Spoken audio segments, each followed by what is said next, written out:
Hi, Saad. How are you today? Hi, Nehl. Very pleased to be here. Very excited for and looking forward to a great conversation. End of the week, so yeah, we're trying to recharge We're my energy for them.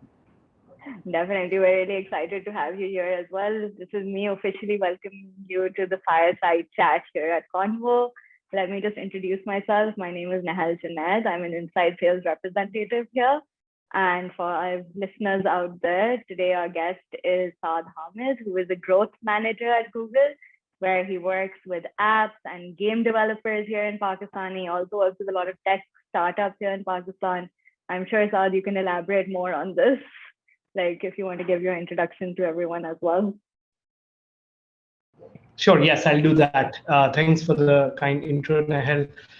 So at Google, I work as a growth manager. What does that mean is, okay, I work with very early to mid-stage companies who are building apps, and these apps could be, any kind of solutions for the markets in terms of digitization, or these apps could be any form of utility solutions, or even games. So any app-based solutions, my job is to help them, figure out a strategy, figure out how Hmm. we at Google can provide them with the right tools and solutions to help them grow. So it's a very exciting role. No, this is perfectly goes in line with our topic of today, which is, why do startups fail and how do they succeed? Like, in my opinion, like, it's especially now in 2020, 2021, we've seen that there's been like this crazy emergence or budding of like different entrepreneurs. Like people have ideas and they want to get it to market ASAP, right? And this is where I would really want to know, Asad, what do you think? Do you think an idea is enough for a startup to start? So, yeah, thank you for that question, Nahel. I think an idea is definitely a good way to start. I think next up, what you need is basically that connection to a market out there. And I think that's the challenge that happens with a lot of startups is that they start up with an amazing idea and they think that this idea is going to stick to the market, and sometimes it does, which is awesome, but sometimes it does not. And the challenge becomes that you are very you're married to this idea and you think it's your baby, but for some reason the baby is not going to grow up. The baby will not find the right parents, or the baby will not be able to find the right nutrition which can help it grow, which is why some startups end up failing or pivoting. But I think that's kind of like the thing that I've seen with a lot of founders out there, that they start up with this amazing idea that they want to bring to the Yeah. market, but and some of them do. Some of them end up like building these amazing things, but some of them in kind of that journey fail to make that connection to the market, which is why they end up failing. Yeah. No, it's definitely, you're absolutely right. Like it's our baby, and we don't want to see any flaws in it. We don't want to like, criticize it. And that's one of the biggest failures though, right? Like when does like an entrepreneur actually go like, okay, these are the flaws, this is what I need to fix, this is the problem here. And like, I was reading like this article that was saying that like, another biggest flaw that founders have is that they don't really have like the industry knowledge that's required to start a startup, right? Like they'll just, have an idea and they'll be like, okay, we want to go for it. And they're not going to really, do the homework that's actually required for you to build that startup. And they just feel like, okay, this is our child and everyone's going to accept it, but you don't know what the customer wants or the customer needs unless you do that. And like that's exactly why so many startups that we see, that they keep coming and they keep failing, because they haven't really, you know looked around themselves and seen that, okay, is there actually a need? What are the market requirements? What do the customers want? Am I willing to like change for the customers, or am I not willing to change for the customers? Like, this is my idea. Like, obviously putting it out there, it's already a risk that I'm taking. So what do you think about it? I think I 100% agree with you. A lot of the founders out there, they start off with an amazing energy, motivation, and ambition, and in some of the cases, it does work out. Uh, but I think in some of the cases, they will probably need to do more work in terms of understanding that industry. And that is the kind of acquired knowledge which can be discovered, which can be acquired, but you will have to be humble enough to put yourself out there in that kind of situation where you're okay with acquiring that knowledge and discovering the potential market out there, which about which in some of the cases you might not know because you're probably venturing out in that market for the very first time. But no solution can be made unless you really jump into understanding what drives that market, what are the players in that particular market. This is why even some of the biggest companies in the world, the biggest tech companies in the world, they end up creating products which eventually fail. Like even Google, Yeah. even Facebook, even Amazon. But then what I think founders have to do is that they have to be humble enough to accept and move fast. So moving fast and breaking things is something that's really appreciated in the tech world, because you end up learning a lot and Yeah. you end up creating value for yourself, and that value helps you get to the right product market fit. So moving fast is something that can be super helpful. No, that's actually so true. Like, like we didn't expect right now, like a pandemic will hit and like a pandemic hits and, you don't know, you need to be an adaptable solution, right? Especially in the app world, like, you know, it's just that if you're not adapting to your surroundings, to seeing it, this is exactly why like startups tend to, go down into the failure route. Like I saw over here that, all the retail businesses all of a sudden went online, and that was amazing to see that now from my mobile I can actually get anything I want. But they, there's so many people who still haven't done it and they're like left behind. And if you're not, you can start a startup, if you're not getting that adaptability factor, you're not going to end up growing. As I'm sure that you have more experience about this, especially like, as salespeople, we can definitely be like customer feedback is the key to any startup, to any organization, big or small. Like I know personally that I don't think Convo would thrive the way that it has without like, taking that customer feedback and taking it with a grain of salt and being like, okay, this is what we're going to fix and this is how we're going to grow and this is how we're going to improve. And sometimes I feel like founders don't understand that. They just like how you initially said, it's their baby. They can't really let go and see any flaws in it, and they just can't adapt to the market. And if you're not an adaptable product or you're not an adaptable company, you're not going to end up growing at all. Correct. Yes. I think the example that you mentioned is super important. Like when COVID hit, I've seen this with some of my clients and partners that I work with as well. Some of them were very fast to pivot into like the sort of demand that the market had created, even though they were in other line of businesses. And these are the same companies which are now thriving. So I think moving fast and like executing for what the market needs is like the kind of the the sort of thing that really helps these founders, which eventually end up being successful or end up becoming very like end up thriving in the market. Yeah. Yeah.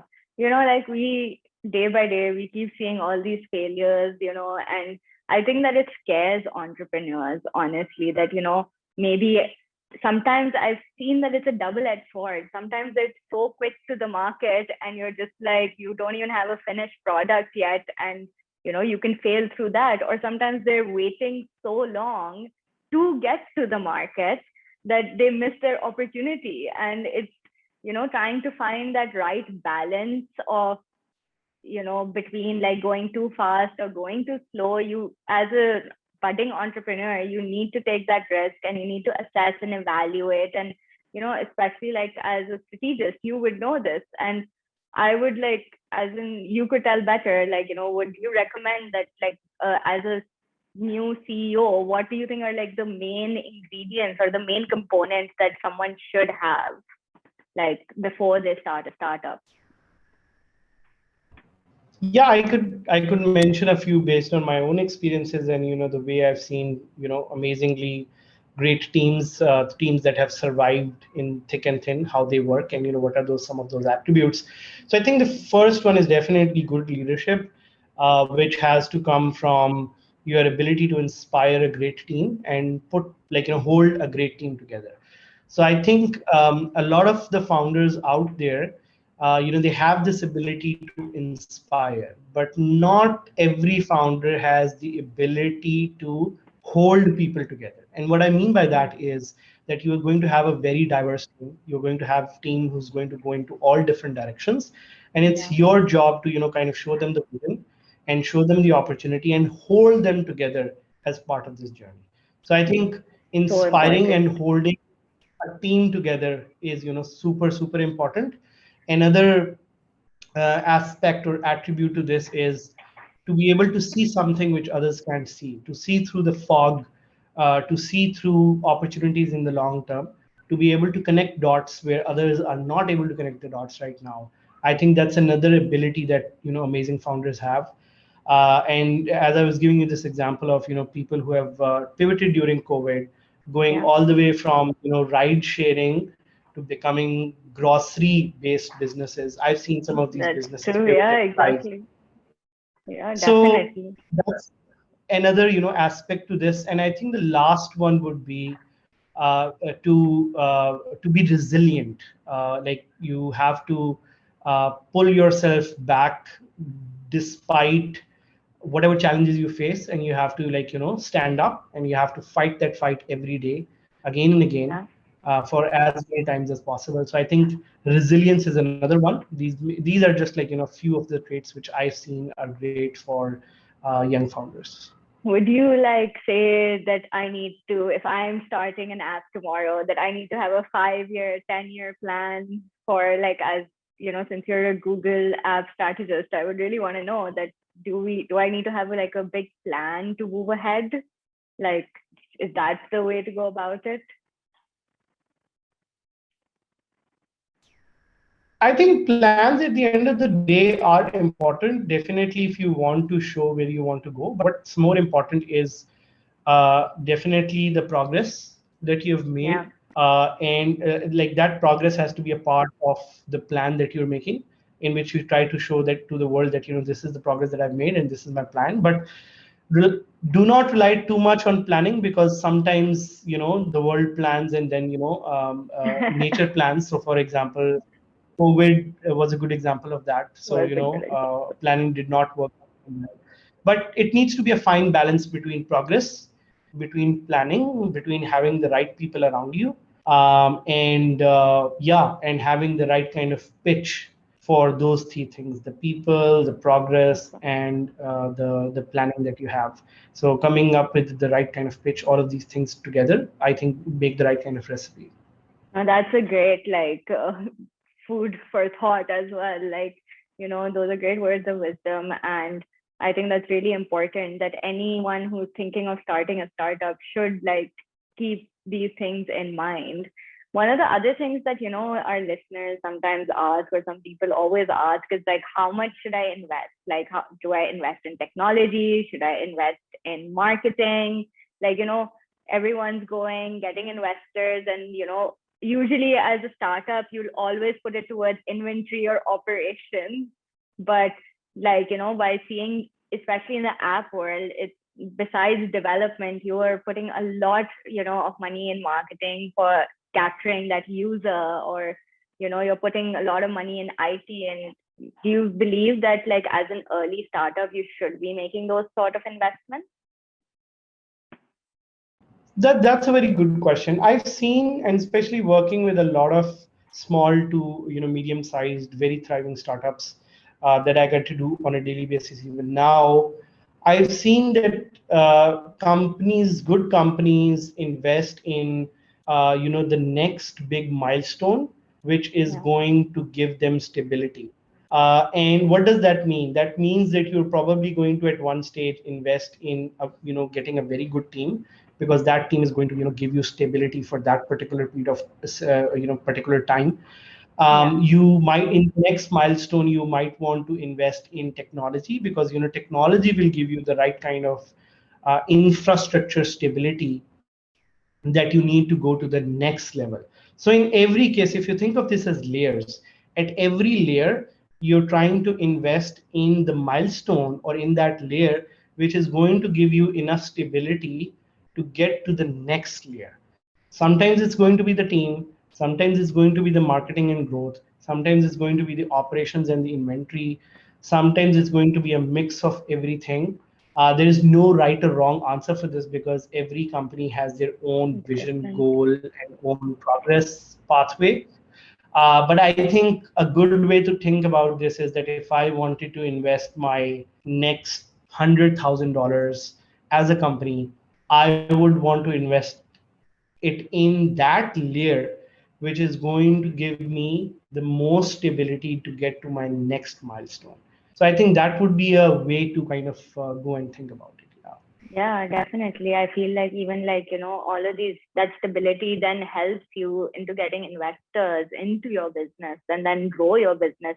Like, I think the ultimate goal of a startup is to grow their business to a point where it's a stable income, not only for them, but for the employees around them, and to build it to something that's like the next, you know, you made them next Mark Zuckerberg, or you're the next Elon Musk, or you're the next Jeff Bezos. That's like the ideal of, a startup and going on to becoming someone, right? You want that recognition that you, and we've seen that happen, especially like we saw it with so many people, like Zoom, which was not even being used, has now like taken an opportunity and boomed. And I think that's what I would like, at least, do you think like, there's opportunities, or like right now, if you had to give some words of wisdom to, you know people who have ideas right now, and they're thinking about it, would you like to give some words of wisdom to them as to like, should they start, should they not start, what should they do, like,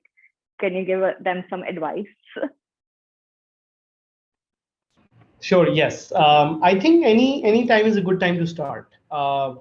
And I say that because as someone who's been helping other people start a lot of things and has started a lot of things himself, I think any time is a good time to start. Like every day, if you wake up with an idea that you want to start, I think that's a very good place to be in. I would never recommend anyone not to start.